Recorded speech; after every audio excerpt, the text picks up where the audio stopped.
Estás en la cuarta semana de la historia. Adelante.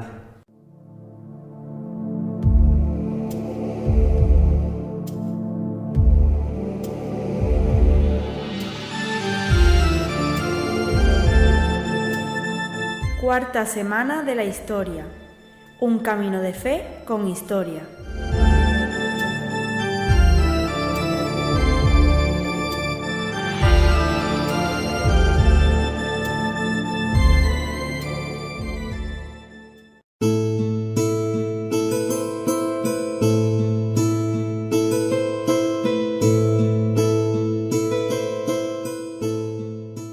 Hola a todos y bienvenidos a la cuarta semana de la historia. Nos encontramos en los estudios de Radio Alberquilla, Emilio Plazas y Raúl Gómez, aunque de manera virtual nos vamos a trasladar a la oficina del Peregrino en la calle Carretas, en Santiago de Compostela, para recibir a un estupendo sacerdote y a una persona de las que merece la pena conocer, que los últimos años, al frente de sus muchas responsabilidades, ha marcado un hito en el mundo jacobeo de nuestros días. Hoy tenemos la enorme satisfacción de tener entre nosotros al canónigo delegado de peregrinaciones del Cabildo de la Catedral de Santiago de Compostela, don Segundo Leonardo Pérez López. Don Segundo tiene un extenso currículum del que me gustaría referir algunas cuestiones. Nacido el 8 de diciembre de 1948 en Buriz, Gutiriz, en la provincia de Lugo, diócesis de Mondoñedo, Ferrol. Ordenado presbítero el día 27 de junio de 1973 en su diócesis de origen, en donde estuvo incardinado hasta el año 2012, año en que se produjo su traslado a Santiago y nombramiento como canónigo catedralicio. En el año 2013, siendo canónigo archivero de la SAMI Catedral, fue nombrado deán de la Catedral, cargo para el que fue reelegido en 2016. En el año 2014 sucedió a don Genaro Cebrián Franco al frente de la Delegación de Peregrinaciones de la Diócesis de Santiago y asumió la dirección de la Oficina de Acogida al Peregrino. Don Segundo tiene estudios de bachiller en el Instituto Masculino de Lugo, filosofía en el Seminario Diocesano de Mondoñedo y en la Universidad Pontificia de Salamanca, en la licenciatura de Filosofía en el año 1979. Licenciatura en Teología en la Universidad Pontificia de Salamanca en el año 1973. Doctor en Teología en la misma universidad en el año 1983. Amplió estudios en el Instituto Francisco Suárez del Consejo Superior de Investigaciones Científicas entre los años 79 y 83 en Roma como becario del Centro Español de Estudios Eclesiásticos, anexo a la Iglesia de Montserrat, realizando cursos en varias facultades romanas y como investigador en el Archivo Secreto Vaticano, desde el año 1982 al año 2011.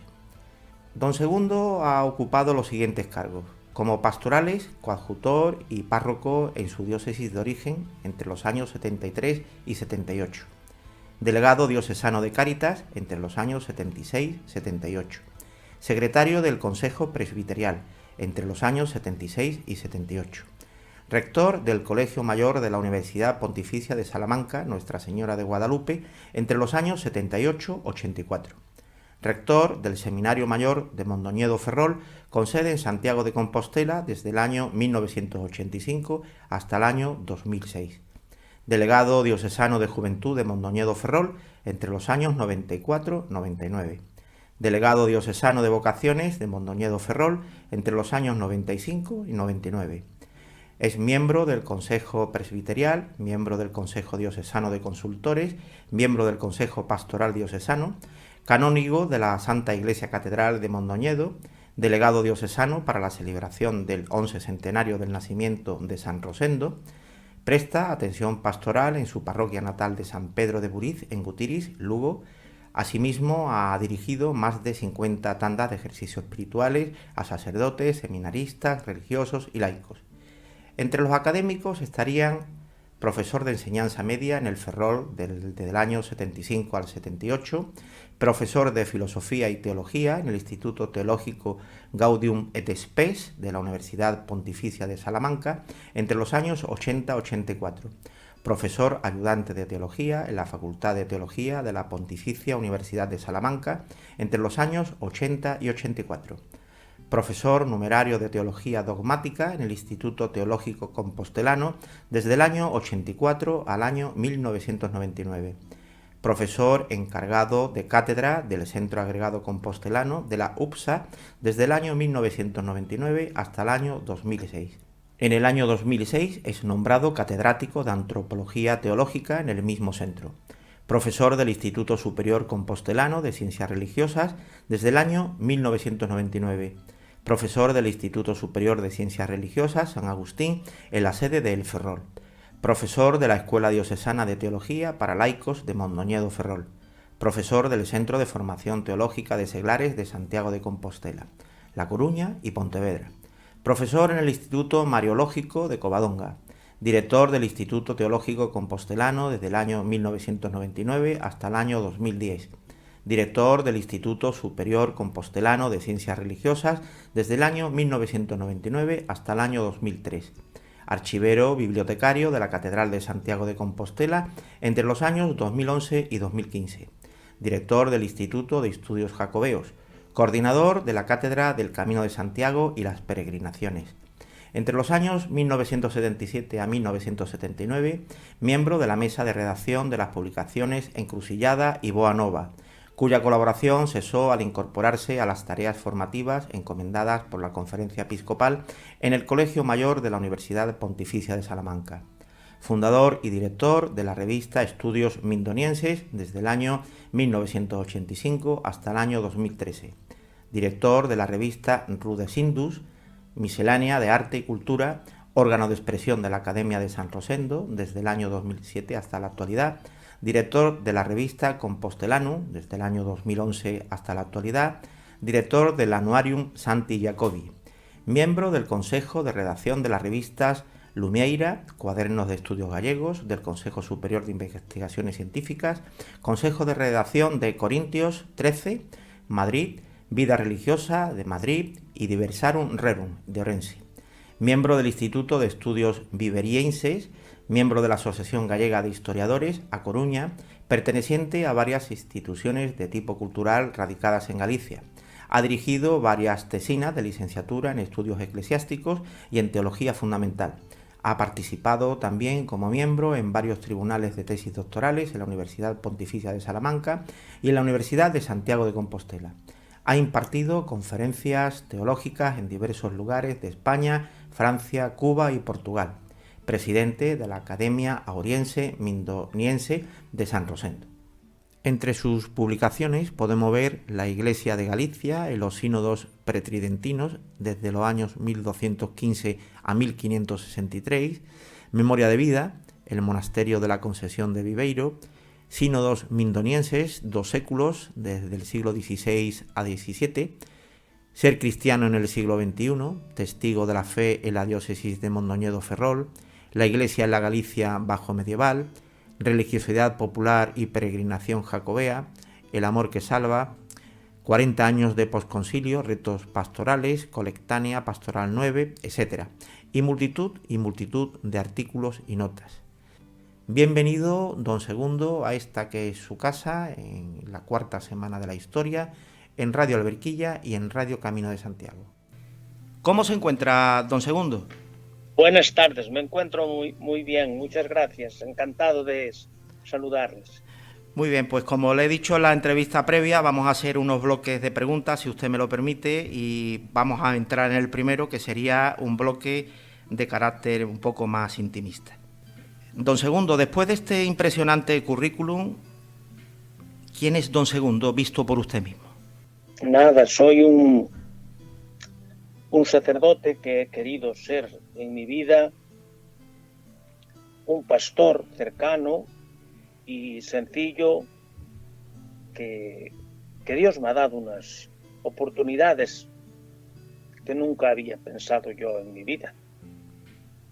Don Segundo, ¿cómo sintió usted la llamada al sacerdocio? Bueno, yo creo que desde niño vivía muy cerca de la iglesia y en una parroquia rural con un sacerdote pues muy cercano, muy bueno, y una familia que entonces pues era practicante y devota, ¿no? Por lo tanto, yo creo que nunca pensé en otra cosa verdaderamente que no fuera en ser sacerdote desde bastante pequeño. Me han dicho por ahí, no sé quién, pero alguien me lo ha dicho, que en el año 23, en el 2023, hace usted 50 años desde que se ordenó sacerdote. Sí, efectivamente, pues sí, son ya 50 años y Dios me los concede llegar allá, que no los cambiaría por nada, porque es realmente una gracia el poder haber servido a los hermanos y haber servido a Dios y a la Iglesia, pues en una tarea tan hermosa. No le voy a decir que le envidio porque no se lo puedo decir, pero bueno, se lo digo también que le envidio estas palabras que está usted diciendo, porque el ser sacerdote creo que es uno de los oficios más nobles que puede tener un hombre. Pues muchísimas gracias y está usted totalmente en lo claro. El sacerdocio, si se vive como hay que vivirlo, es un camino de plenitud humana y de realización espiritual insospechable. Y es una gracia inmensa que uno nunca es capaz de dar gracias a Dios suficientemente por ella. Don Segundo, ¿ha cambiado mucho la Iglesia en estos 50 años? Pues yo digo sí y no. En los aspectos formales, pues han sucedido muchas cosas. Y yo era ya un adolescente, estaba en la Facultad de Filosofía y después de Teología de Salamanca cuando fue el concilio, y ciertamente para nosotros entonces pues lo vivimos como un don y como una tarea que se nos ponía delante con un renovado impulso para vivir nuestra entrega sacerdotal. Pero al mismo tiempo, pues usted sabe que fueron años de crisis, de dificultades, donde muchos compañeros, y yo creo que a lo mejor por falta del ambiente que teníamos que haber hecho todos, pues que hemos vivido en una situación de crisis general de la persona humana, etcétera, y que ha quedado al borde del camino mucha gente, muchos compañeros que realmente eran muy buenos, pero que a lo mejor no tuvieron quien les orientara, les estimulara, les animara en el momento oportuno. Yo que me sigo relacionando con muchos de estos compañeros a los que casé, a los que bauticé hijos, les casé hijos, etcétera, siempre tienen como una especie de nostalgia de lo vivido y casi siempre como una especie de fracaso ahí que les ha marcado. Y yo digo, no, es que es la voluntad de Dios, se hace de muchas formas y se realiza de muchas maneras en la vida de las personas. Y por lo tanto, no quiere decir que el camino que Dios te ha mostrado, te ha señalado, no era el que tú habías previsto, sino que el Señor te fue mostrando otros caminos. Por eso que le digo es sí, que ha habido, es diferente en estos 50 años, pero lo esencial ha permanecido. Y lo esencial para mí permanece y no me ha turbado lo más mínimo. Es decir, que mucha gente a veces dice, claro, me he sentido muy, muy mal y muy cuestionado mi vida, etcétera, etcétera, pero no es verdad. No es verdad. No he sido cuestionado. Lo esencial ha permanecido. Y la fidelidad a lo esencial ha permanecido. Y desde luego, si uno es fiel, pues el Señor le va abriendo caminos y le da satisfacciones de manera que este camino no está torcido ni hay ninguna. Porque a veces hoy uno escucha pues a gente que está desorientada, gente que no entiende esto, que no entiende lo otro, y sin embargo yo creo que es por dificultad o por causa propia, es decir, de no estar en actitud y disponibilidad para lo que el Señor quiera pedirme en un momento determinado. Y desde luego, ilusión, y tiene tanta uno con hace 30 como hace 20, como hoy, es una ilusión renovada que nace y que viene de de una fidelidad que el Señor nos pide en todo momento. Don Segundo, ¿cómo es un día cualquiera en su vida? Pues mire, hasta ahora ha sido muy igual. Lo que pasa es que ahora he entrado ya en la vía de algunas jubilaciones. Yo he sido fundamentalmente, a lo largo de estos 50 años, he sido profesor de teología.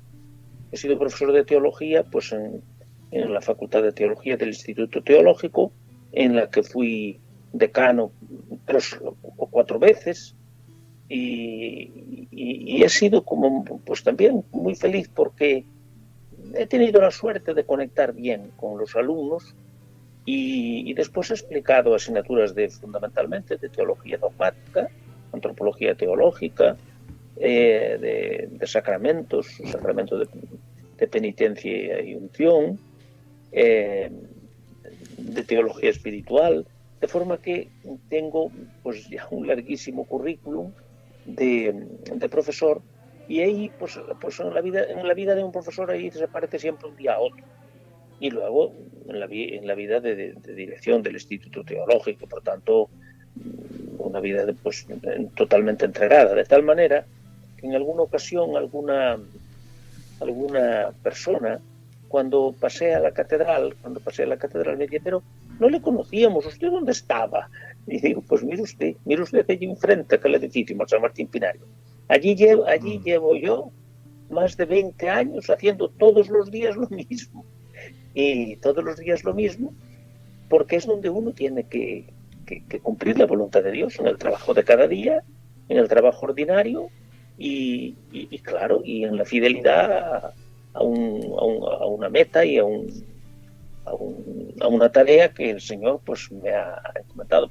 Por lo tanto, prácticamente era clase, después ir a la catedral, mientras ahora últimamente estuvo la catedral en obras bastantes años, entonces no hubo coro, pero antes había que ir al coro o a la catedral, y después pues en el coro, en la confesión, y fui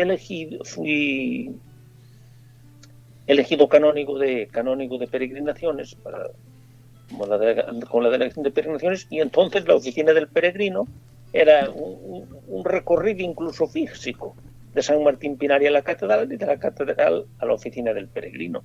Entonces era una vida, podemos decir, muy monótona desde fuera, pero desde el punto de vista personal muy dinámica y muy llena de vida y muy llena de vida espiritual.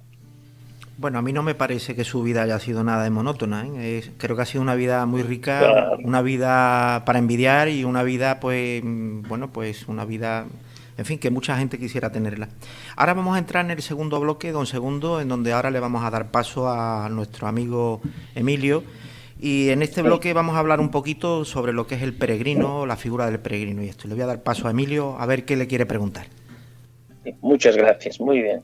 Don Segundo, permítame hacer una declaración de intenciones inicial para poderle hacer la pregunta.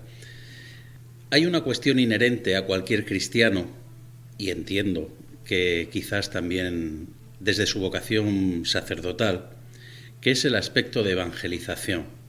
No se entiende, o no se debería entender, la labor de un cristiano, la labor de un sacerdote, sin esta función evangelizadora. Entendiendo la evangelización como un servicio a la comunidad, y no solamente a la comunidad cristiana. Si me acepta esta reflexión, le preguntaría,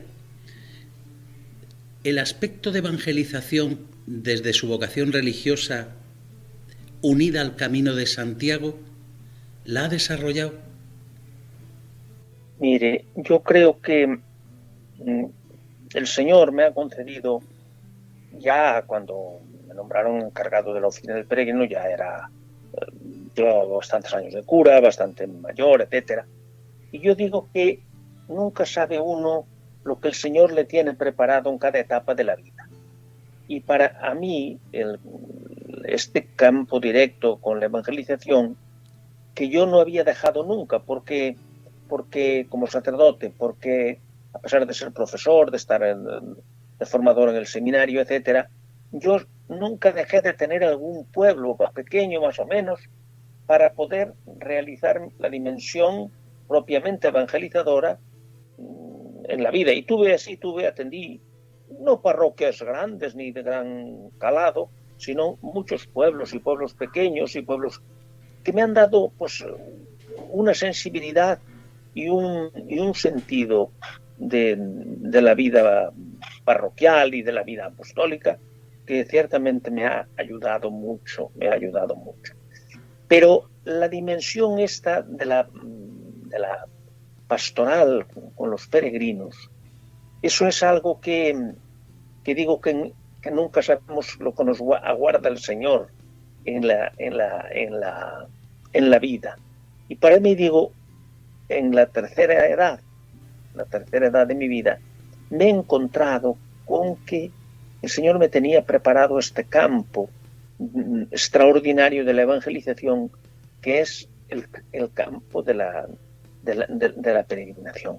Y desde luego estoy convencido, le he dicho muchas veces, que el mundo de la peregrinación es un campo excepcional para la evangelización y para la nueva evangelización de la que tanto nos han insistido los últimos papas, especialmente a partir de San Juan Pablo II. Es una forma de acercarnos. Entonces, yo creo que esto que los papas nos han recordado, especialmente desde San Juan Pablo II, el tema de la nueva evangelización, entonces no cabe duda que ese campo de la nueva evangelización que han señalado los papas, yo creo que el Camino de Santiago se ha convertido como el atrio de los gentiles, donde mucha gente que peregrina y que yo he encontrado, hablado con ella o confesado, pues es gente que a lo mejor empieza sin saber muy bien por qué el camino, y empieza buscando de alguna manera pues la aventura, el encontrarse con amigos, etcétera, y acaba convirtiéndose en un verdadero peregrino, encontrándose consigo mismo, llamado a la conversión y terminando en la celebración sacramental en la Catedral de Santiago. En este sentido, para mí, uno de los dones que Dios me ha dado allí mejores ha sido precisamente la celebración del sacramento de la penitencia. Yo a veces, cuando algún periodista me ha hecho entrevistas así y a veces con cierto rintintín, dice, bueno, yo lo siento por usted, que no puede confesar. Si usted se sentara a confesar en la Catedral de Santiago, sabría lo que es verdaderamente la conversión, y como en el día de hoy, en el Camino de Santiago, hay conversos. En el Camino de Santiago hay mucha gente que se encuentra con Dios, se encuentra con la Iglesia, y su vida gira 360 grados. Eso es una constatación, y es una constatación real, verdadera. Y yo siento que, claro, estamos en una situación de pandemia donde han bajado los peregrinos, etcétera, y yo desearía que esto se superara, porque hay mucha gente que sigue buscando y que llama para si puede peregrinar y se apuntan, etcétera, etcétera. Me va a permitir una licencia, y es que hace años los primeros caminos yo empecé peregrinar a Santiago en el año 93, desde entonces ya han pasado casi 28 años. Sí. Y escribí un artículo a los 4 o 5 caminos que hice, los primeros caminos, ponía que tenían que hacer a Santiago patrón de los electricistas. ¿Por qué? Y se reían. Raúl, ¿qué cosas dice? Digo, pues sí. Digo, porque es que seguro que cuando llegues a abrazar al apóstol te da un calambre. Seguro, porque es la emoción acumulada kilómetro a kilómetro durante días de experiencia de conversión, de auténtica conversión, que fue mi caso en el primer camino en el año 93. Y se me pusieron los vellos de punta cuando abracé al apóstol por primera vez en el año 93, y desde entonces cada vez que le abrazo, que ya han pasado unas cuantas de veces, me sigue dando el calambre cada vez que voy allí. Sí. Es un calambre emocional importante. Don Segundo, ¿sabe usted que hay mucha polémica últimamente con estos peregrinos nuevos? Bueno, peregrinos, mal llamados peregrinos, son para mí más bien turistas o gente que busca experiencias de naturaleza, turismo barato. Sí. Yo modestamente pienso que el ser peregrino es otra cosa, no es eso, ¿no? Desde su experiencia, ¿qué podía decirle a esa gente que está confusa, a esa gente que no sabe lo que es peregrinar a Santiago? ¿Qué es ser peregrino?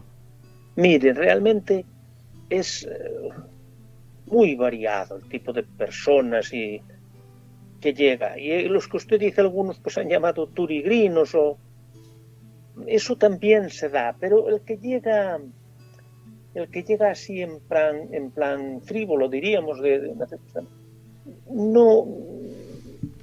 no se adentra, diríamos así, ni se nota ya cuando se entrega la compostura, ni siquiera toma con seriedad, pues, sino que, bueno, como será un papel más, y siempre con quejas o con protestas o con cosas, pero es totalmente minoritario, es totalmente minoritario.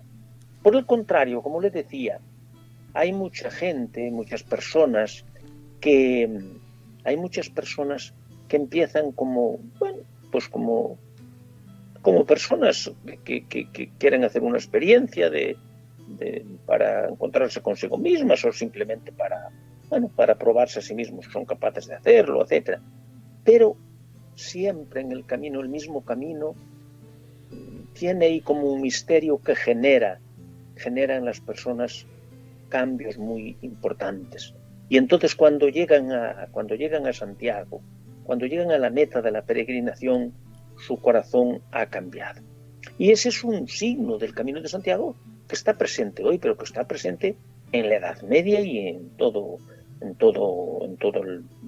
diríamos, la historia jacobea, tal como se nos refleja pues ya en el libro de los milagros, que está en el libro cuarto del Códice Calistino, donde aparecen pues todo tipo de peregrinos y aparecen pues todo tipo de conversos, y a veces pues aparecen pues personajes que son ladrones, que roban a otros, etcétera. Es decir, que por lo tanto esa picaresca que también la señalan algunos y que algunos escriben sobre ella, piense por ejemplo pues en Claudio Coello, en fin, alguno de estos. También otra cosa, si usted se ha dado cuenta, la literatura jacobea y los libros que se publican constantemente, pues todos tienen aspectos muy positivos y bonitos y tal, pero también tienen ese otro matiz, muchos de ellos que siembran como escepticismo, y es que no han conocido, no han entrado en lo que es el alma del peregrino jacobeo. Desde su punto de vista, don Segundo, ¿cuál sería la recomendación que habría que hacerle a una persona que quiere peregrinar? Bueno, yo creo que una persona que quiere peregrinar, lo mejor es que vaya a una comunidad, a una parroquia, a una asociación, donde le puedan entregar la credencial y puedan dialogar sobre el Camino de Santiago, señalarle las condiciones, pero sobre todo explicarle el motivo de la peregrinación a Santiago, que es una peregrinación de penitencia. La peregrinación a Santiago tiene esa connotación desde el principio de los siglos, del siglo XII, tiene esa connotación de cambio de vida, de perdón, etc. Y la gente lo agradece, porque hay mucha gente, usted sabe, que claro, parte para hacer el camino sin tener idea de lo que es el camino, de lo que es el apóstol, etcétera. Yo en eso, tanto españoles como extranjeros, a veces hay una ignorancia terrible. Mire, un profesor de una universidad francesa, que venía porque su mujer era polaca y por tanto la mujer tenía más, me dijo, pero mire, ¿esto es algo histórico o esto es un mito? Refiriéndose al sepulcro, refiriéndose al apóstol, refiriéndose a todo ello.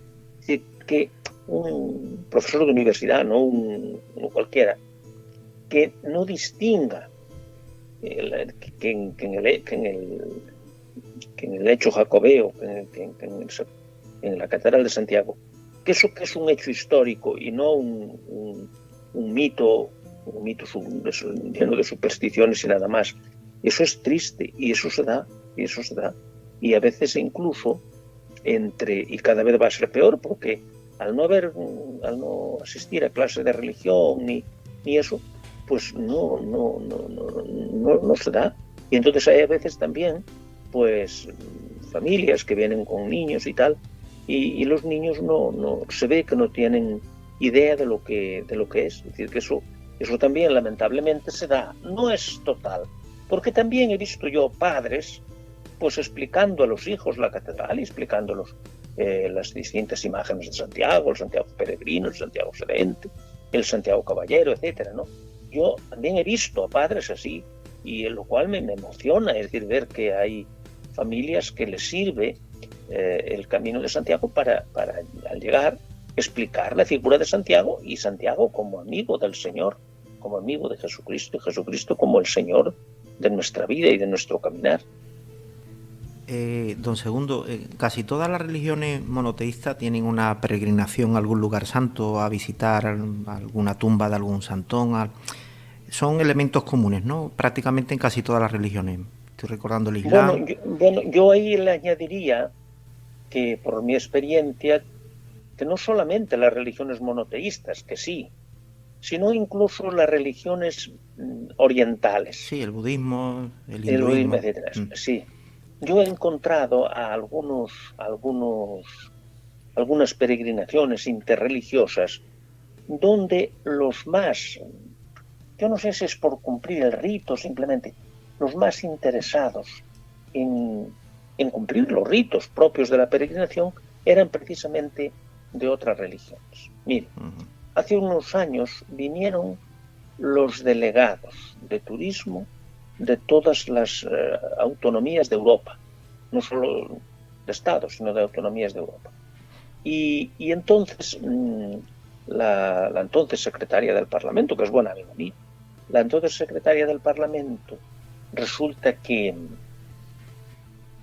estaba nerviosísima y preocupadísima, pues qué se hacía allí con ellos, que se les explicaba, porque querían ver el botafumeiro. Y entonces, claro, eso tiene que ser una ceremonia religiosa, celebré yo la misa, tal, les expliqué el botafumeiro, y antes del botafumeiro se hizo una lectura de un texto budista, otra de un texto judío, otra de un texto... Bueno, entonces terminada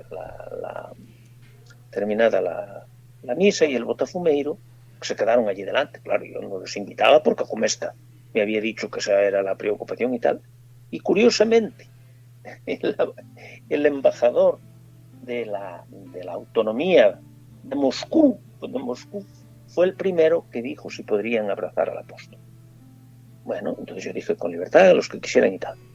Se pusieron en fila y pasaron todos a abrazar, musulmanes y todo, de Indonesia, de Pakistán, etcétera. Pero no piense usted que pasaron allí mirando para el aire, ni mucho menos. Con profunda devoción, con profundo respeto. Entonces a veces esos prejuicios así interreligiosos son más nuestros, de los católicos, que de estas religiones que son profundamente respetuosas y que probablemente ellos ven en nuestra peregrinación y en nuestro pasar, abrazar al apóstol, etcétera, lo ven como una dimensión universal que, más allá del credo privado, entra dentro de ese credo del que todos formamos parte, que es el creer en Dios Padre misericordioso, Creador, Señor de todos nosotros. Por lo tanto, don Segundo, ¿qué añade la fe al camino? Bueno, yo creo, mire, yo he recibido pues a muchos de estas religiones no creyentes. Entre ellos recuerdo muy bien a un grupo de monjes de Kumano, del Japón. Y entonces, precisamente, uno de los monjes que vino, pues uno de los monjes me hizo una pregunta semejante a la que me hace usted. Y entonces yo le contesté, mire, ustedes, su religión es más bien una ética, es más bien una forma de comportamiento ética a la cual no es ajeno el cristianismo, a su influencia. Pero para nosotros, la fe aporta que nuestra fe se dirige a una persona, se dirige a la aceptación de la persona de Jesucristo como Señor de nuestras vidas. Y por lo tanto, cuando nosotros oramos, no estamos simplemente pidiendo como que liberarnos de la carga del mal que hay en el mundo, que hay en nosotros, sino que estamos hablando con alguien que nos conoce y que nos ama. Entonces esa es la diferencia. Y después, porque después la moral, los principios morales han influido en el cristianismo. Se ha dicho muchas veces que la originalidad de la moral cristiana que prácticamente consiste en amar al enemigo, porque el resto estaba antes en las religiones antiguas y orientales y en la religión griega y en la religión romana. Es decir, por tanto, quiere decir que esa dimensión personal de relación interpersonal es lo específico del cristianismo y lo específico de la fe católica. Por tanto, todo en la fe católica son mediaciones. ¿Para qué? Son mediaciones para un encuentro personal. Mientras que en una de estas religiones orientales, pues son ¿para qué? Es una meditación, es una filosofía de la vida para tener paz, para tener esa dimensión de incluso llegar al nirvana, a no vivir en violencia, sino en relación de fraternidad entre los hermanos, etc. Incluso, mire, todos estos encuentros que el Papa ya, Juan Pablo II, y luego que han continuado hasta hoy, hasta ayer 1000, pues esos encuentros interreligiosos, no siempre que el Papa realiza con otras religiones, no siempre suscitan claridad suficiente, porque a lo mejor se piensa que oran allí en las mismas condiciones y con las mismas características, sino que es para afianzar el propio credo al lado del hermano, pero nunca suplantándolo ni nunca negando o equiparando a nuestra fe en Jesucristo con la fe de esas religiones, ¿no? Don Segundo, en los años 80 ya era usted sacerdote, andaba por Lugo, sí, me parece, ¿no? Todavía por Mondoñedo, puede ser por Ferrol. No, porque mire, yo estuve en Salamanca, allí de profesor y de rector del Colegio Mayor de la Pontificia, y ya después vine para aquí, es decir, que después yo vine para Salamanca. Entonces, aunque era de la diócesis de Mondoñedo, pero yo vivía ya en Santiago, es decir, que estaba ya aquí, estuve aquí siempre dedicado a la enseñanza en el Instituto Teológico, y teníamos aquí el seminario mayor y era el rector del seminario. Que por tanto mi vida sacerdotal se desarrolló entre Salamanca y Santiago. Quería preguntarle, me he retrotraído a tanto tiempo atrás, a 40 años por ejemplo, a los años 80, porque quiero hacerle esta pregunta. ¿Hay alguna diferencia entre el peregrino de los años 80 al peregrino de hoy, al de los años 2020, 2019? Sí la hay. Sí la hay porque la sociedad ha cambiado, incluso la dimensión de la vivencia religiosa ha cambiado, y entonces yo creo que en esos años había muchos jóvenes, y muchos jóvenes que generalmente no venían solos, sino que venían con movimientos, con grupos, con colegios, con parroquias, con clubs, etcétera, ¿no? Y entonces hubo encuentros pues de europeos de juventud de aquí, y bueno, realmente se hizo, yo creo que una labor muy laudable, y muy, realmente muy, muy buena. En estos últimos años, la peregrinación ha sido más de gente adulta y de gente mayor. Sí, ha habido grupos de jóvenes que los hay siempre, pues de colegios, de tal, pero de gente, a mí, yo la sensación que tenía últimamente era incluso de gente así que prejubilada, gente como que con el deseo de una vuelta a la vivencia de la fe tal como la habían vivido en la juventud. Y eso, pues de gente pues de todo el mundo, pero especialmente la gente que venía, que estaba viniendo ahora de Europa, era gente más de ese tipo, fíjese. Es decir, gente que estaba como queriendo recuperar su estatus de fe y de vivencia. Y ultimísimamente que ha habido algunos peregrinos, no muchos, pero algunos, a mí me parece que es gente, mucha de ella que está buscando en el camino algo que no encuentra. Y entonces alguna gente que uno encuentra ahí es gente con una situación a veces psicológicamente difícil. Y entonces hacen el camino una vez, otra vez, y entonces encuentra uno con gente que ha hecho el camino 17 veces. Sí. Que los ha hecho todos y tal. Y la, diríamos, su conversación, el diálogo con ellos a veces no es fácil.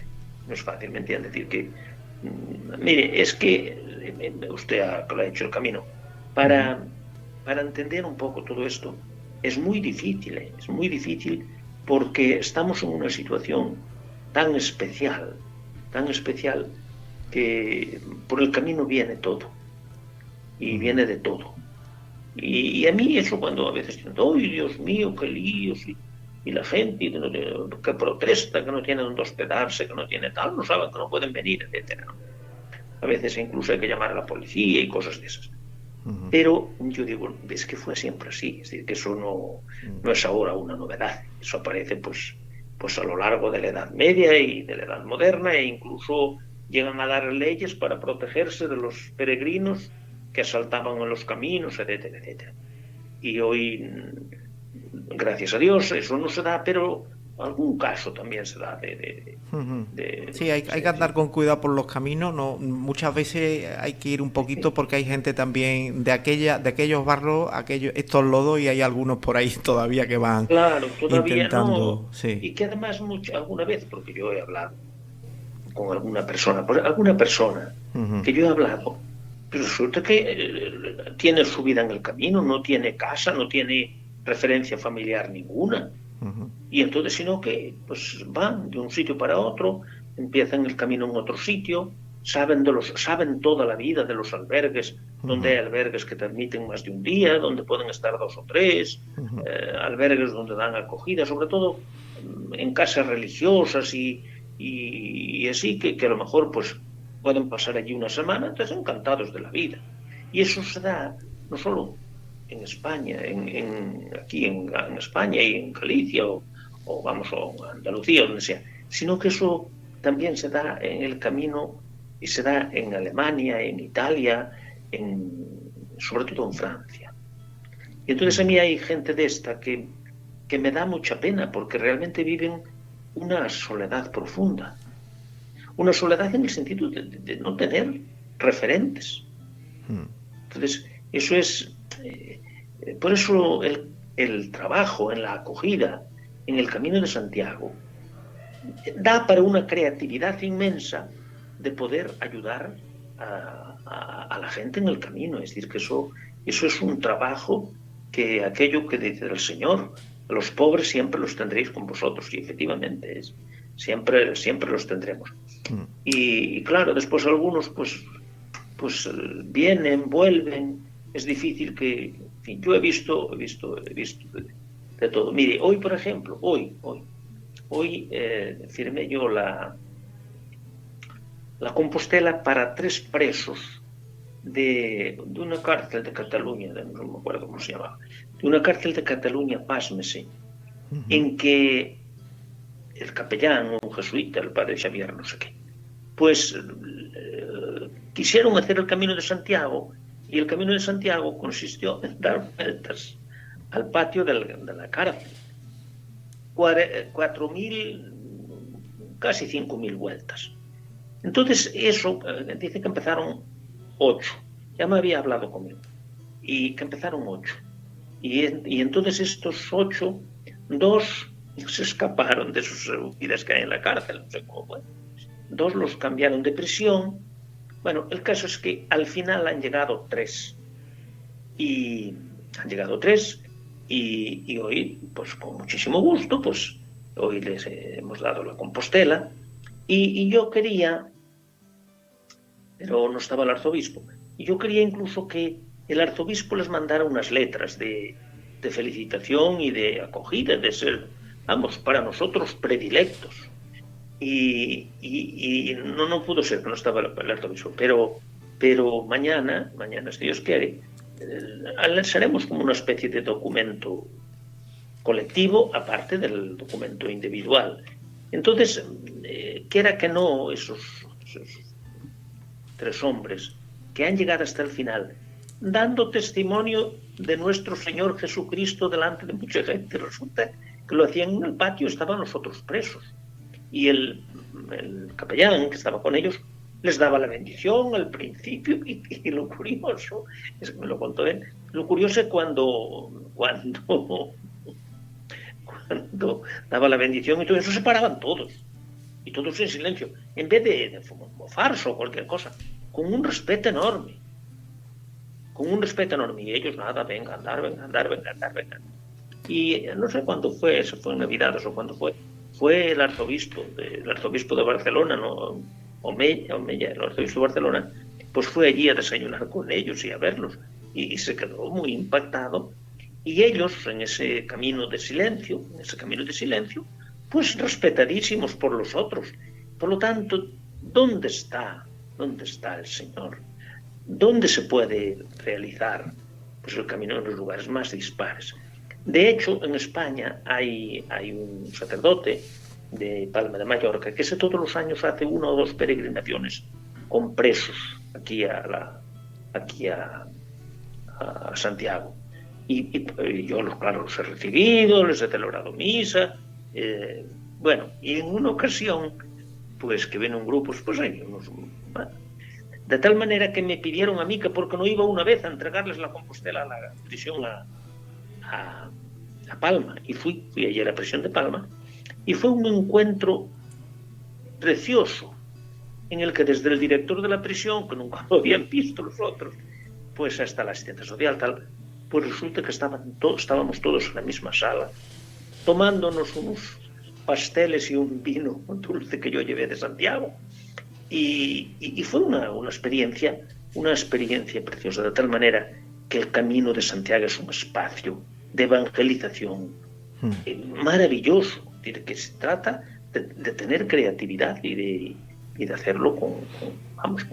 Pues sí, estamos totalmente de acuerdo. ¿Está usted hablando de don Jaime Alemany, de Mallorca? Sí, de Jaume, sí. De Jaume Alemany. Gran amigo, sí. Un abrazo muy grande desde aquí, porque en la época que hicimos empezamos a mover la Asociación de Amigos del Camino de las Islas Baleares, pues Jaime Alemany estuvo apoyando fuerte aquí siempre, sí, a este pobre peregrino que fue uno de los fundadores de aquella asociación. Bueno, pues vamos, como va la cosa de cura, vamos a entrar en otro bloque, y le voy a dar la palabra a Emilio a ver qué le pregunta de un cura que creo que no lo conoce usted. Vamos a ver. Estamos hablando, don Segundo, de don Elías Baliñas. Sí, hombre, claro que lo conocí, como no lo iba a conocer. Sí. ¿Qué nos puede decir de don Elías? Pues mire, yo le voy a decir que con don Elías le conocí yo en Salamanca. ¿Y sabe cómo le conocí? Porque él ya era sacerdote, yo era estudiante. Porque él hizo la tesis doctoral sobre el estatuto de los peregrinos en la Edad Media, en el Camino de Santiago. Y entonces este señor, que era de la diócesis de Lugo, y yo de Mondoñedo, allí nos presentó el padre Antonio García y García, que era un franciscano andaluz que murió en Chipiona hace poco. Bueno, entonces nos presentó como éramos gallegos los dos, y le conocí, y desde entonces tuvimos pues una relación bastante cercana. Yo he de reconocer sinceramente que él estaba como muy motivado, muy entusiasmado con el Camino de Santiago, y yo menos porque, claro, yo era joven y bueno, pues de hecho yo pues cuando pasaba por el Cebreiro o tal, pues subía a verle y bueno, me recibió siempre cariñosísimo pero él tenía, decimos en gallego, como una teima constante de esa realidad del camino como espacio de evangelización, pero también en el sentido humano de dar acogida al peregrino, de estar a su lado, etcétera, ¿no? Yo creo que es una de las figuras en la época contemporánea que más ha contribuido a la renovación del camino de Santiago. Yo después, ya siendo sacerdote y tal y viéndonos, yo lo fui a ver y yo cuando lo encontré físicamente muy desmejorado, pero espiritualmente animado, pues era genial. Es decir, que yo creo que es una honra, diríamos así, de Galicia y de España entera, como un gran apóstol del Camino de Santiago. Sí, sí. Con lo cual, don Segundo, podríamos afirmar que don Elías le dio otra dimensión al propio camino. Bueno, a mí me parece que don Elías se relacionó con todo el mundo, acogió a todo el mundo, empujó a todo el mundo, pero sin perder nunca esa referencia espiritual. Yo creo que él, podríamos decir, fue un hombre acogedor y muchas personas a las que nadie hacía caso encontraban en él ayuda, apoyo, casa, etcétera, pero sobre todo que él no perdió nunca esa dimensión espiritual que no se puede perder en el Camino de Santiago. ¿Conoce usted, don Segundo, la anécdota aquella que un grupo de guardias civiles en Roncesvalles estuvieron a punto de detenerle porque iba pintando flechas amarillas como loco? Sí. ¿Conoce usted la anécdota? Me la contaron el otro día y en un programa que le hicimos de homenaje a don Elías contamos la historia porque me llamó la atención y digo, qué cura, es que, en fin. Ahora tenemos otro cura también franciscano allí en el Fray Paco, que es un encanto, es una persona... Mira, esos, los curas que hay allí franciscanos, sí, esos sacerdotes, esos han sido alumnos míos, porque estos venían de alumnos al Instituto Teológico Compostelano, y claro, los conozco a todos, sí. Y desde luego, también ahí veo yo una cosa, por ejemplo, curas y laicos, y personas que enganchan en el tema jacobeo, en el Camino de Santiago, y eso se notan todo. Y otros que, bueno, lo hacen porque hay que hacerlo. Entonces yo creo que Paco es uno de los que enganchó con el tema jacobeo y lo ha hecho como parte de su vida y de sus escritos y de todo. Entonces este realmente pues está en una postura muy, muy actual de acogida y de que pueda la gente sentirse pues en su casa y en su hogar. Y aquí mismo en Santiago también tiene un grupo que hay en los franciscanos, pues es un grupo de oración, pero es un grupo de oración como muy libre, va quien quiere, que cuando quiere, y realmente pues que hace muchísimo bien.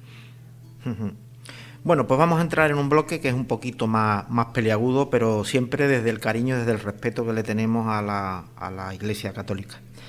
Don Segundo, ¿se estaría sobreexplotando el camino desde el punto de vista turístico, quizás dejando un poco apartado lo esencial del Camino de Santiago, que es esta espiritualidad del camino? Bueno, a mí eso es una pregunta que me hacen con muchísima frecuencia. Cada uno habla de la feria como le van ella, ¿no? Entonces, mire, yo en Santiago, la relación que he mantenido con la Xunta, con el Xacobeo, pues he coincidido con gente que, bueno, evidentemente tiene una actitud de valorar pues el camino, el aspecto físico, de poner allá una piedra, de poner no sé qué. Pero yo, claro, hay que ser honesto y hay que decirlo. Estas personas con las que yo he tropezado son personas católicas. Mire, y eso se nota mucho.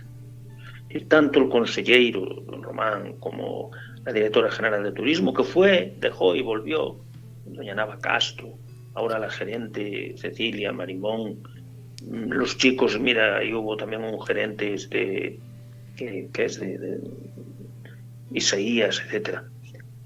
Claro, es gente católica, don Emilio, es gente católica, y por lo tanto no hablamos un lenguaje diferente. Ahora, que ellos tienen una dimensión laica de promover pues aspectos culturales, etcétera, festivos, etcétera, pues a mí me parece que es lo suyo, que tiene que ser. Claro, a veces hay cosas que se promueven desde los pueblos y desde tal, que más son folclore que otra cosa. Pero yo creo que ahí hay ¿cómo se llama? Una especie de concurso que está abierto estos días, sí, para Galicia, que es o teu Xacobeo, y se pueden pedir dinero para actividades, para cantidad de actividades. Entonces, nosotros hemos pedido, desde la acogida cristiana en el camino, pues se han pedido ya en varios años, se han pedido ayudas para la publicación de las revistas, para la publicación de las actas de los congresos, etcétera. Y resulta que, por ejemplo, el año pasado nos han puntuado total, que han pagado la edición, porque ahí van según puntuación, y también en un año, no sé cuál año fue, pues nos dieron un premio de 10.000 euros por nuestra actividad en favor del Camino de Santiago. Por tanto, hemos sido tratados con suma delicadeza. Pero yo, sinceramente, eso lo atribuyo también a que ellos son católicos y que tenemos una relación muy, muy cercana y próxima con ellos. Yo no sé y con el ayuntamiento lo mismo, aunque el ayuntamiento, hubo una temporada que era de las mareas y ahora es socialista, pero con el alcalde tenemos muy buena relación, y el alcalde es una persona ya mayor que reconoce que Santiago sin la catedral no sería Santiago. Entonces quiero decirle que en ese sentido, ahora, que después se promueven y se hacen festivales y aledaños, pues a veces y pulpadas y tal. Pero claro, eso es también lo que entiende la gente. En un ayuntamiento pequeño a lo mejor no se puede hacer otra cosa. ¿Me comprende? Sí, completamente. Entonces, claro, eso es así. Entonces, no podemos decir, sinceramente, que en este nivel nuestra relación y nuestra experiencia no sea una experiencia positiva. Una pregunta, don Segundo.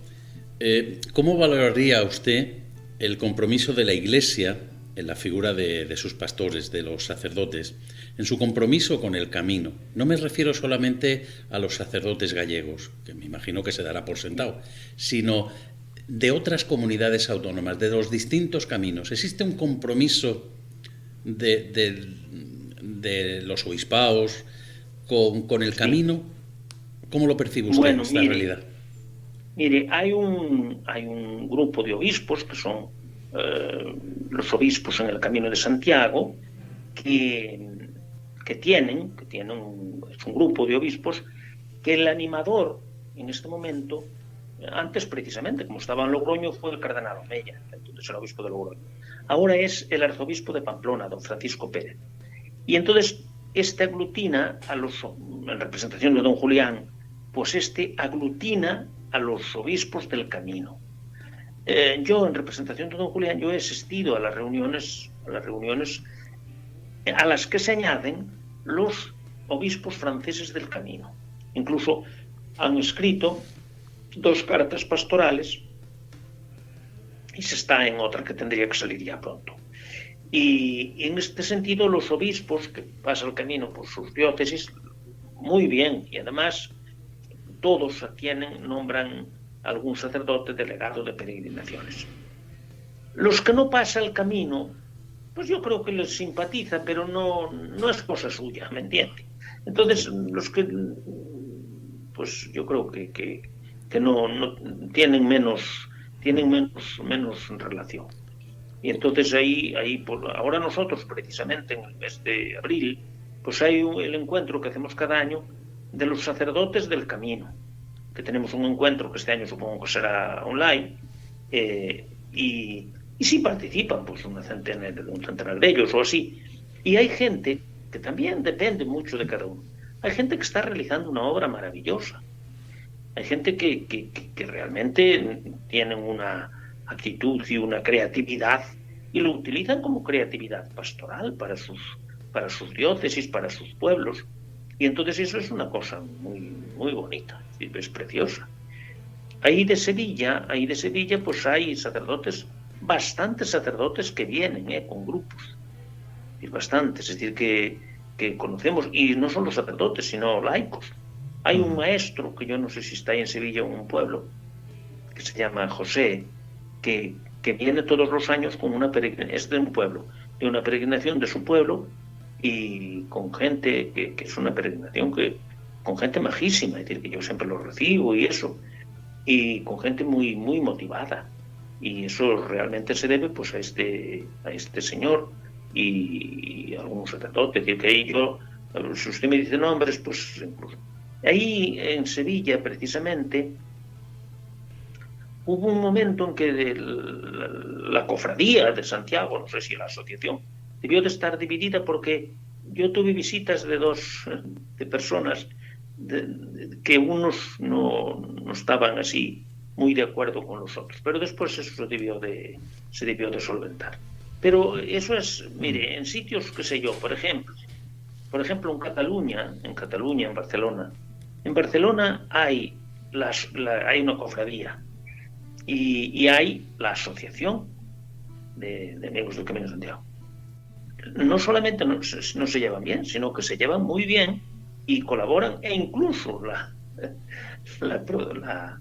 asociación, promoviendo ellos, pues resulta que hacen el día de Santiago, hacen una procesión con Santiago, cosa que parece casi mentira en Cataluña, pero vamos, lo reclaman y lo hacen.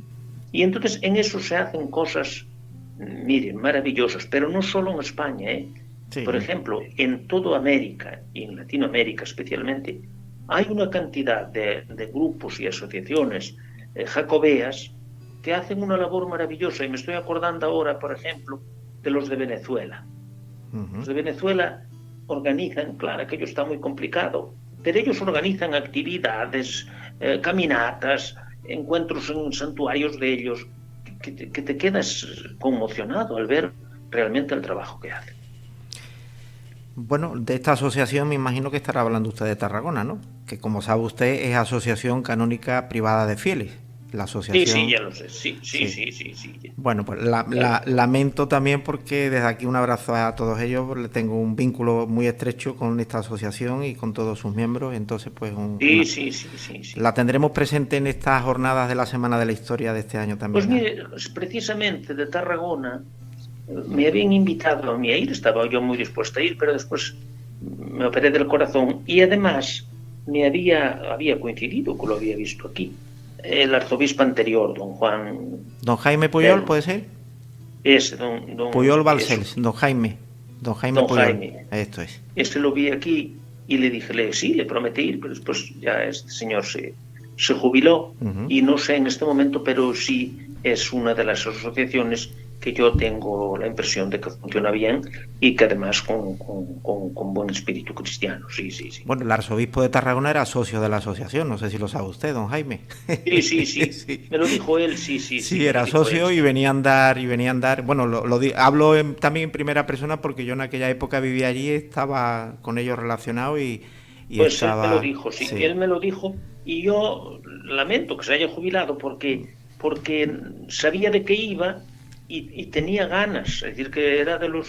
Porque a veces se encuentra uno con obispo, mira qué bien y tal y cual, pero hombre, nosotros no podemos hacer mucho porque tal, incluso algunos del camino. Pues sí, en cambio él no, él era entusiasta, Ayudó muchísimo y allí en Tarragona tenemos la suerte también de tener al padre Mario de los rogacionistas allí en el Loreto, que también es una piedra angular. a Mosén Jordi Vila. Bueno, empezamos a nombrar y tenemos a mucha gente de allí muy comprometida con el camino. Voy a hablarle de algo que creo que usted está muy comprometido, y si no es así me lo dice, pero creo que sí, a ver si no meto la pata. Usted ha sido uno de los impulsores de los albergues de acogida cristiana, ¿es posible? Sí, he sido, sí. Bueno, yo desde aquí, desde mi modestia y desde Otero y esta oportunidad que me da la radio, personalmente quiero darle la enhorabuena, don Segundo, porque esto ha sido una idea, creo que fantástica. El que haya gente que vaya a hacer el camino, porque ya sabe usted que ahora hay multitud de sitios donde poderte quedarte a dormir, ¿no? De albergues turísticos que están muy bien, de hostales maravillosos, de hoteles estupendos, pero ese plus que tiene uno cuando llega después de 20, de 30 kilómetros al albergue y que te veas allí una hermana que te ayuda, que te lava los pies, que te consuela. Esto es gracias a la acogida cristiana. Bueno, dicho esto, me gustaría que dijera usted algo de los albergues de acogida cristiana, claro. Mire, aquí queriendo hacer un gran favor, y vamos, yo creo que se lo hizo. Usted sabe que en Galicia, y eso se debe a don Manuel Fraga, don Manuel Fraga, que hizo muchísimas cosas y muy bien, resulta que, claro, que él se ofreció a hacer albergues en el Camino de Santiago con una dimensión, pues vamos a ver, muy buena. Es decir, que los albergues que se hicieron aquí en Galicia eran todos de la Xunta y muy bien hechos y bueno. Pero ¿qué pasó? Que esos albergues la Xunta, la Xacobeo, los entregó una empresa para que los gestionara, una empresa que tenía su radicación en Betanzos. Y entonces prácticamente en Galicia no había ningún albergue de la Iglesia. Así como en Castilla y León sí, bueno, por muchos sitios. Entonces vimos que uno de los campos necesarios, como usted ha señalado, pues que era este. Y entonces sí hemos conseguido algunos, que se realizara algún albergue de este tipo, y los tenemos, pero piense usted que están en inferioridad de condiciones. Por ejemplo, ahora están cerrados porque no nos dejan tener voluntarios. Entonces los albergues que hay abiertos son fundamentalmente de la Xunta. Yo se lo he dicho, se lo he insistido, es que no pienses que...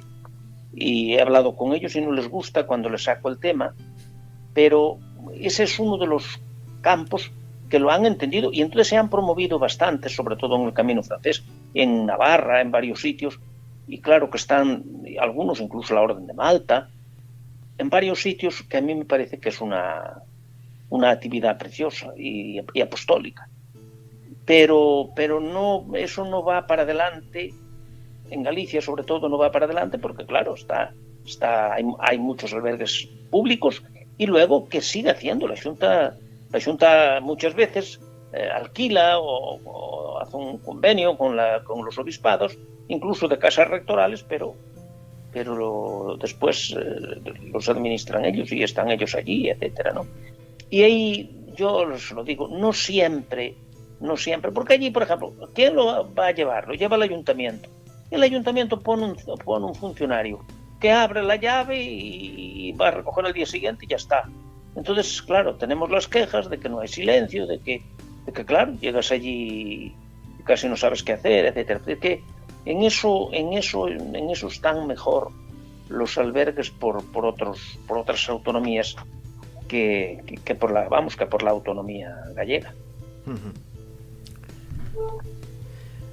Don Segundo, ¿se tiene idea quizás de que estos albergues de acogida cristiana, que ya digo que son muy necesarios desde mi punto de vista, muy necesarios en el camino, fuera de Galicia y fuera de lo que es el entorno del Camino Francés, ahora por tirar para mi tierra, la Vía de la Plata, que echo de menos muchos albergues de acogida cristiana, quizá que hubiera por aquí también? Hay fantásticos albergues de todos los tipos, y son maravillosos y con mucho espíritu y con muchas ganas de hacer cosas, pero quizá estos albergues que están proliferando por el norte, aquí en el sur los echamos de menos. ¿Se tiene alguna idea de abrir por aquí?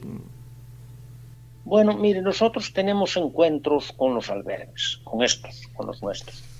Y nosotros, porque lo impulsemos y animemos, no queda. Y te digo más, yo creo que ahora mismo había como una coyuntura muy positiva, pero el tema esto de la pandemia ha cortado muchas iniciativas e incluso a mí alguna persona me ha dicho que gastó dinero en promover un albergue de este tipo, alguna persona que habló conmigo, y que, claro, después ahora han perdido la inversión porque no ha ido para adelante. Entonces, yo creo que hay que esperar un poco y dedicarnos más a la formación y a la concienciación sobre este tema que usted señala, que me parece prioritario, que embarcar a nadie en una tarea de este tipo. Claro.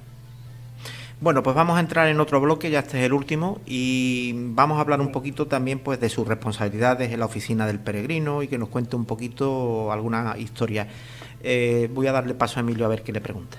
Tenemos entendido, don Segundo, que la oficina del peregrino está enclavada en un antiguo hospital que atendía a los mendigos. ¿Queda algún elemento de aquella época en la actual oficina? ¿Quizás el de acogida? Bueno, mire, este era un antiguo hospital, asilo, de tullidos. Usted sabe que hoy esa es una enfermedad erradicada prácticamente, pero los que hemos ido de pueblo, en todos los pueblos había pues personas pues impedidas, y cuando no había quien los atendiera, pues los llevaban a este tipo de asilos o de hospitales. Esta fue una fundación del arzobispo Rajoy en el siglo XVIII, una fundación igual que el seminario de confesores, que hoy es el ayuntamiento, y que fue un gran mecenas, etcétera. Bueno, entonces él fundó este hospital y resulta que a los tullidos los ponían al sol y también para que les dieran limosna, los ponían allí en la calle. Por eso se llama la calle de carretas, la calle de las carretas que se ponían allí los pobres. Entonces ese hospital permaneció así hasta finales del siglo XIX, en que el arzobispo, ya no habiendo así ese tipo de enfermedades, pues se lo cedió a las hermanitas de los ancianos desamparados, y estas levantaron un pabellón allí, que era allí muy bonito y tal. Bueno, y resulta que entonces era asilo de ancianos. Este asilo de ancianos, entonces la fundación esa del asilo de carretas es del arzobispo y un canónigo que administra en este caso. Bueno, entonces en este asilo, en este asilo de ancianos, pues todo muy bien hasta que en los años 80, 90, pues resulta que la Xunta de Galicia pues puso unas exigencias que no era posible para las monjas ni para el obispado mantenerlas. Es decir, que el asilo podría tener 40 plazas y con 40 plazas no se sostenía. Y entonces ha tenido una huerta, hubo ahí unos negocios con el ayuntamiento y el ayuntamiento que iba a dejar ampliar, pero cambió de signo y de lo hablado nada, y entonces quedó, pues sí lo quedó ahí parado. El arzobispo no sabía mucho qué hacer con eso, porque allí no se podía edificar para viviendas ni para nada, y entonces en el fondo lo que quería el ayuntamiento era que se le cediera para poner allí el parque de bomberos, en una palabra. Y entonces en una de esas conversaciones que teníamos después, los saltaban allí, los ocupas, etcétera. Entonces, en una de esas conversaciones que tuvimos así más, había un señor, una asociación de hoteles, que se comprometía a hacer un hotel y a ver si conseguía el permiso y no sé qué, y presentó un proyecto, etcétera. Proyecto que después me lo quería cobrar a mí, y dije yo, mire, que yo a usted no le he pedido nada, que usted hace una propuesta y no procede, no parece que proceda. Entonces, no sé cómo fue que estando hablando el arzobispo, yo dije, mire, aquí yo creo que aquí procedería si se pudiera poner el centro de peregrinación, el centro internacional, porque es que arriba no tenemos sitio y aquello está muy ocupado, muy estrecho, y luego la gente para esperar allí la Compostela tenía que ponerse allí en cola en la Rúa del Villar, protestaban los comerciantes, en fin. Bueno, entonces el arzobispo vio el cielo abierto. Y él, que siempre es muy prudente en todo y tal, eso, adelante. Bueno, entonces yo mismo personalmente hablé con la directora general de turismo, y que era la de Xacobeo. Y yo en principio pensé, pues porque allí la parte de delante, donde tenían ellas la sala de visitas, estaba bastante bien. Y entonces yo en principio pensé, pues aprovechar la sala de visitas, hay un trozo de cocina y la capilla y poco más. Pero resulta que entonces, esta se lo dijo al presidente de la Xunta, a Feijóo, y vino a verlo y le entusiasmó el sitio, aquello estaba, vamos, como una selva. Y le entusiasmó el sitio y dijo, no, nosotros dinero para afrontar esto no tenemos, que esto cuesta más de 1 millón de euros. Dice, pero sí tenemos la capacidad para gestionarlos en el FED, en los fondos europeos. Entonces fue una, diríamos, cuestión así muy personal de Nava y de él. Y entonces efectivamente, inmediatamente se hizo el proyecto, se mandó a Europa, vino aprobado enseguida. Y todavía queda alguna cosa, pero que hay que hacer. Pero realmente aquello quedó, yo no sé si lo vio usted, pero aquello quedó muy digno, muy bien. Y realmente yo creo que no hay en el mundo un espacio semejante hoy para recibir a los peregrinos como se merecen, ¿eh?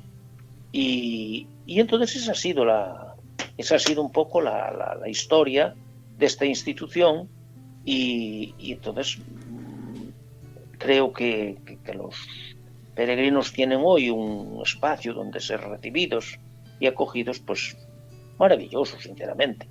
Y bueno, y ahora claro, ahora sobra sitio, pero incluso cuando en verano, cuando no piensa usted que se hace muy grande, incluso hay.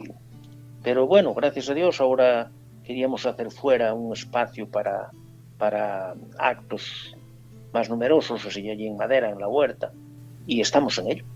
Entonces, pues realmente yo creo que este es un espacio y es un lugar donde la gente que viene, porque ahí tenemos congresos, tenemos encuentros de voluntarios, encuentros de sacerdotes, y realmente la gente se queda pues gratamente impresionada.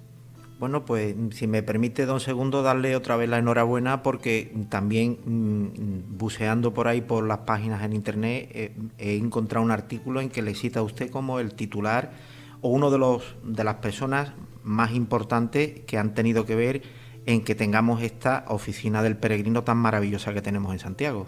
¿Es correcto esto? Le voy a poner en un apuro, le estoy poniendo en un apuro, pero es que lo tengo que poner porque el mundo jacobeo se tiene que enterar de estas cosas. Bueno, pues bueno, uno ha contribuido en la medida en que ha podido, en la medida en que ha, en fin, en la medida en que bueno. En que cuando a uno le encomiendan una responsabilidad tiene que ser lo más creativo que pueda y desde luego creer en que esa es la misión que Dios quiere para nosotros hoy, y que ese es nuestro camino, y realmente pues ahora ya en la hora de nona de mi vida nunca esperé que Dios me concediera esta gracia tan grande que me ha concedido, de que realmente es una situación lamentable por una parte, pero que es una situación de mucha esperanza por otra. Uh-huh. Don Segundo, desde la oficina del peregrino, ¿tiene algún papel institucional de relación con las asociaciones del Camino de Santiago a lo largo de España? Sé que del extranjero son ustedes muy activos y con muchas asociaciones, pero en España ejercen esa influencia. Bueno, hay asociaciones que están, mira, hay cofradías y asociaciones que están asociadas, vinculadas a la Archicofradía Universal del Apóstol Santiago, uh-huh. que claro, hay que pedir una solicitud y se piden unos papeles, unos informes, y entonces se concede la agregación con una documentación. Eso hay a la Junta de la Archicofradía, y tenemos eso. Y después también hay otros que lo piden a la ACC, a la Asociación de Cristiana en los Caminos, y también se les hace miembros de eso. Entonces eso, si quieren, pues ahí también viene, fíjese, Hay más, yo creo que hay más asociaciones, hay de España muchos, pero hay, yo creo que de fuera, sobre todo de América Latina, que hay varias asociaciones y cofradías, etcétera, que están hermanadas con la Archicofradía Universal del Apóstol Santiago. Van a tener una conferencia de don Ángel, que es el presidente, y puede hablarlo con él. Hablábamos en un momento de la entrevista sobre el papel evangelizador de la Iglesia y sin duda la Oficina del Peregrino, como Iglesia que es, tiene que hacer esta atención. ¿Cómo concretaría usted la atención espiritual de la Oficina de los Peregrinos en Santiago? Bueno, mire, aquí nosotros la atención espiritual se realiza en idiomas, fundamentalmente. Aquí nosotros en la capilla, pues hay misa todos los días, hay en inglés. En inglés, y esa misa en inglés la lleva un sacerdote filipino, Padre Mani, un sacerdote filipino que está para confesar, bueno, lo que haga falta allí. Y luego, para continuar esa atención, que esperemos que vengan en julio, porque este año no han podido venir, hay unas religiosas irlandesas que se llaman Jesus Companion o algo así, y las compañeras de Jesús. Y resulta que estas religiosas son estupendas. Entonces, estas tienen un despacho arriba para escuchar a las personas que quieran ser escuchadas, y luego tienen un tiempo para compartir y hacer oración. Es una experiencia preciosa. Y lo hay también en las otras lenguas, es decir, que de forma que este año, que he tenido el otro día un encuentro con ellos a nivel telemático, y bueno, pues claro, están deseando venir, pero sin gente no hace falta que vengan. Y entonces han puesto como fecha común para venir en el mes el día 1 de julio. Entonces esperemos que lo hagan eso. Entonces ahí nosotros tenemos pues unos espacios, una especie de seminarios que están en la primera planta del edificio, donde se acogen en ese sentido alemanes que suelen estar un sacerdote y dos laicos, o una religiosa y un laica, etcétera. Y realmente lo agradecen muchísimo. Ahí los únicos que no tienen sacerdote y colaboran muy bien y están allí y todo, son los holandeses. La asociación de holandeses es una asociación con 13.000 miembros, fíjese. Y sin embargo, al ser una sociedad tan laica, y tampoco hay curas y eso, tampoco tienen curas y eso. Y mire que yo ya he insistido, porque Monique, la que era la encargada, es una mujer cristianísima, buena como el pan, que ahora acaban de nombrar un señor. Y yo le dije, pero hombre, a veces un cura, aunque sea como voluntario, porque como voluntario no le pueden reñir, no lo pueden. O sea, pero dice, no lo consigo. Y hablaba con los obispos y tal, y dice, cuando tengo un obispo convencido, no convence al cura. Y es la única, vamos, que no tiene sacerdote. Sí, estos son los que están de los holandeses, estos que se refiere usted, son los que están de hospitaleros en Roncesvalles, puede ser, ¿verdad? Sí, que están allí, es una comunidad que son muy graciosos, se hacen llamar la atención, sí. Bueno, pues estamos llegando ya al final de la entrevista. Le voy a hacer yo la penúltima pregunta, porque luego quiero que Emilio pues le haga también un poco la despedida. Y bueno, es una pregunta que se la tengo que hacer. No me gusta hacerla, pero se la tengo que hacer. ¿Cree usted que esto del camino es una moda pasajera relacionada con turismo barato? ¿O, don Segundo, no hay peligro de que se pierda el camino? ¿Qué piensa usted de esto? A mí me parece que el camino ha llegado a unas dimensiones de tipo espiritual, humano, etcétera, que a mí me parece que no va a desaparecer. Ahora, que es probable que estos altibajos que sufrimos, pues que nos lleve a que el camino sea de otra forma, que esté más secularizado. Eso sí que yo ya no sabría decirme. Yo creo que desde el punto de vista pastoral habría que empujar todos para que volvamos a una dimensión pastoral, evangelizadora, que se sienta verdaderamente la gente, eso que la descripción que hacía el compañero de los albergues de acogida, y eso tendría que ser en todos los albergues y centros de acogida que haya en las diócesis, en los pueblos, etcétera, porque a veces también hay en pueblos, hay gente que lo hace muy bien y que acogen y bueno, a ver, yo creo que hay que esperar a ver ahora qué pasa con esto de la pandemia, porque esto, ahora mismo la gente ganas tiene, eso sí, porque llaman muchos, piden cita, piden, claro, a veces preguntan, ¿y podremos ir en tal? Eso sí, ya no es cosa ya nuestra. Muy bien. Por mi parte, don Segundo, darle un abrazo virtual muy grande. Espero dárselo en persona. Tengo la mochila en relentí, preparada para nada más que me dejen salir de Sevilla, irme corriendo a hacer el camino, irme para allá a Santiago, y una de las cosas primeras que haré será darle un abrazo.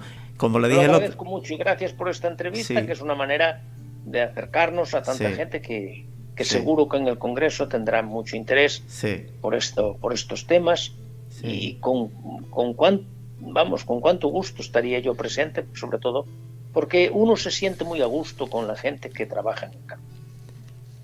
Le voy a decir también otra cosa que se lo prometí el otro día y ahora me voy a comprometer aquí con el micrófono para que se entere todo el mundo que lo quiera escuchar, y es que está usted invitado a venir a Sevilla a darnos una conferencia, ¿eh?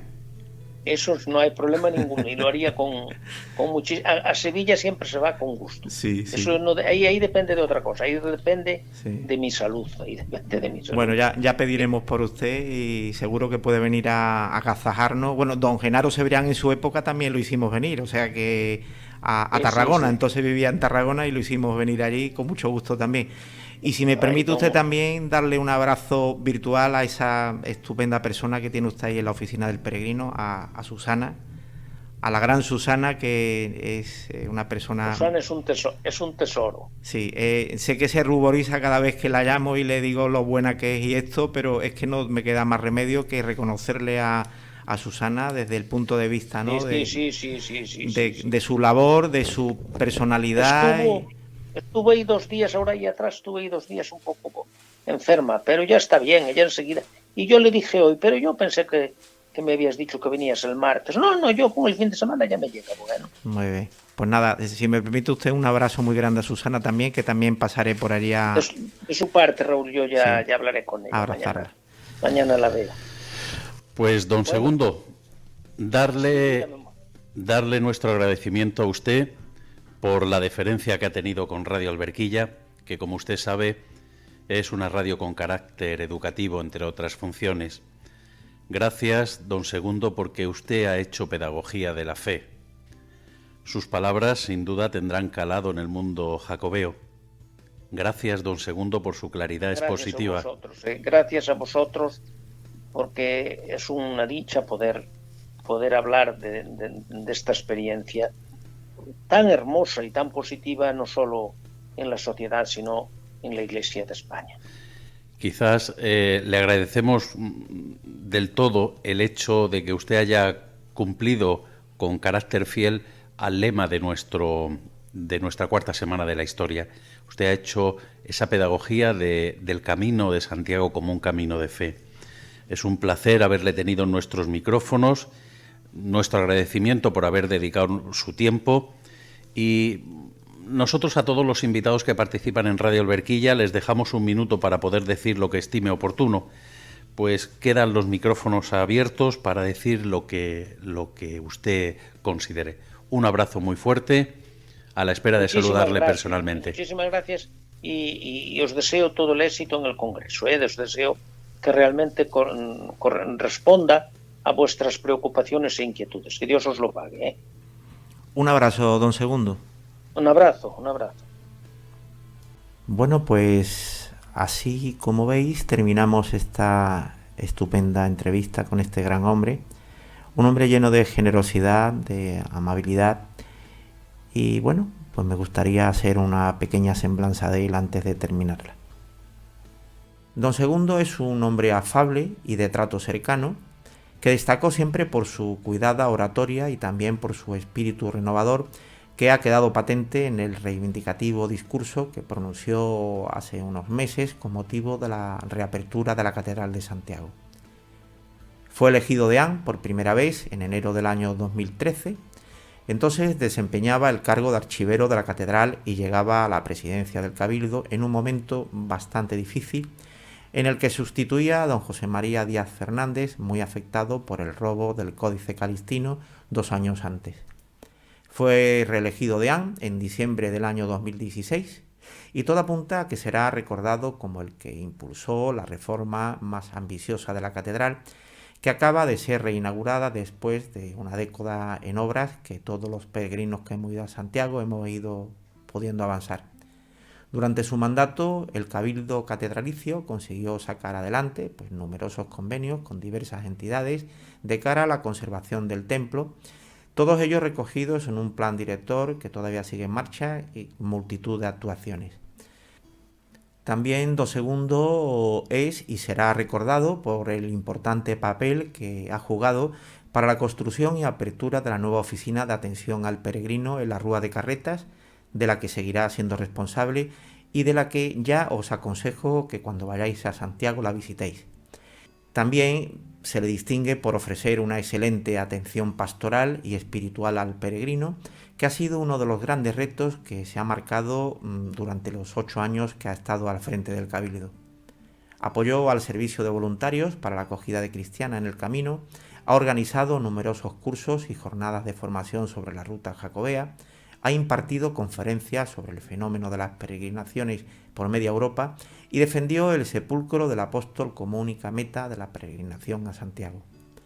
Cabe destacar también su puesta y colaboración para la creación de la Cátedra do Camiño de Santiago e as Peregrinación, en colaboración con la Universidad de Santiago, que entre otros proyectos de relevancia e interés general. El Cabildo de la Catedral de Santiago, en su reunión del pasado 14 de noviembre y tras la votación pertinente, eligió a don Segundo como presidente de la Comisión de Peregrinaciones, lo cual fue posteriormente comunicado al arzobispo Monseñor Julián Barrio, que ratificó el nombramiento del actual presidente del órgano de gobierno de la SEO metropolitana como encargado de la Oficina Internacional de Acogida al Peregrino. Tal y como se indican los estatutos del Cabildo, sus competencias en este ámbito son, entre otras, las de promover las peregrinaciones a la tumba del apóstol, especialmente en los años jubilares, y disponer la acogida de los caminantes con el personal necesario para la atención humana y pastoral, así como otorgar la compostela a los peregrinos, unas funciones que don Segundo ya viene realizando desde el fallecimiento del canónigo don Genaro Cebrián en el año 2013. Esta comisión de peregrinaciones tendrá un papel relevante y de gran responsabilidad durante este año santo compostelano y probablemente también para el año siguiente, en el año 2022. Bueno, pues de esta manera hemos llegado al final de esta estupenda entrevista con don Segundo Pérez. Entrevista a la que le agradecemos desde todos los puntos de vista su generosidad, su amabilidad y su atención hacia nosotros. Por eso le estaremos siempre muy agradecidos. Don Segundo, nos vemos en Santiago, no dude que iremos a saludarles y un fuerte abrazo y sentido reconocimiento a la labor que está usted haciendo. Un fuerte abrazo, don Segundo.